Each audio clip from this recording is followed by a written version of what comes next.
Здравейте! Днес ще ви представим манометричен кран за газ, производство на фирма Сфера Франция. Манометричното кранче е изработено изцяло от месин, като температурата на работа е от минус 10 до плюс 90 градуса. Това, което е специфично, е, че става дума не за сферичен кран, ами за кран, който е с втулка вътре като работен елемент.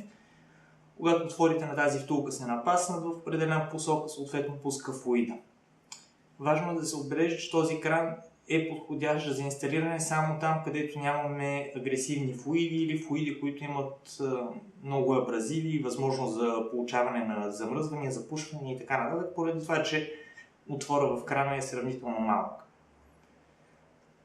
Освен всичко останало, този манометричен кран има изпускателен отвор. Правилната посока на монтаж е с шестограма към тръбопровода, кръглата обла част към манометъра. Когато ръкохватката е по посока на флуида, съответно имаме налягане към манометъра. Когато ръкохватката се затвори, налягането, което е в манометъра, се изпуска през изпускателния отвор, като по този начин можем да следим дали манометърът функционира изправно. Нещо повече, когато ръкохватката се затвори в обратната позиция, има възможност да изпуснем налягане от към самия тръбопровод.